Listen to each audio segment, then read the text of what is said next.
ഈ കഥ നിങ്ങളെ പാർട്ട്ണറിന് എന്തായാലും ഷെയർ ചെയ്യണം കേട്ടോ. കാരണം ഒരു സൂവിലേക്ക് ഒരു ഭാര്യയും ഭർത്താവ് ഇങ്ങനെ പോവാണ്.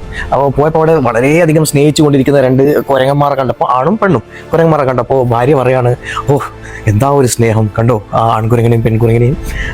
നേരെ തിരിഞ്ഞു നോക്കിയപ്പോൾ രണ്ട് ഭാഗത്തേക്ക് തിരിഞ്ഞിരിക്കുന്ന ഒരു മൃഗത്തെ കണ്ടു. ഒന്നുമല്ല, ആൺസിംഹവും പെൺസിംഹവും. ആൺസിംഹം പെൺസിംഹത്തെ ശ്രദ്ധിക്കുന്ന പോലുമില്ല. അപ്പോൾ ആ ഭാര്യ പറയാണ്, ഓ എന്തൊരു ക്രൂരത, ആ പെണ്ണിനെ ശ്രദ്ധിക്കുന്ന പോലും ഇല്ല കണ്ടോ. അപ്പോൾ ഇത് കേട്ട ഭർത്താവിന് ഒരു ബുദ്ധി തോന്നി. ഭർത്താവ് പറയാണ്, ഓക്കെ നീ ഒരു കല്ലെടുക്ക്, ആ കല്ലെടുത്ത് ആ സിംഹത്തിന് നേരെ ഒന്ന് ആഞ്ഞെറിയുക. ഓക്കെ, അപ്പോൾ അതേപോലെ ആ ഭാര്യ ആഞ്ഞെറിഞ്ഞു. അപ്പോൾ തന്നെ ആ സിംഹം ആ മൃഗശാലയെ തന്നെ വിറപ്പിച്ചുകൊണ്ടിങ്ങനെ ഗർജിക്കാണ് തൻ്റെ പെൺസിംഹത്തെ സംരക്ഷിക്കാൻ വേണ്ടി. ഇത് കേട്ട ഭാര്യ പോലും പേടിച്ചു പോയി. ഭർത്താവ് പിന്നെയും പറയാണ്, നീ അതേ വേറൊരു കല്ലെടുത്ത് നീ ആ കുരങ്ങൻ നേരെ നേറി. ഭാര്യ അതുപോലെ ചെയ്തു.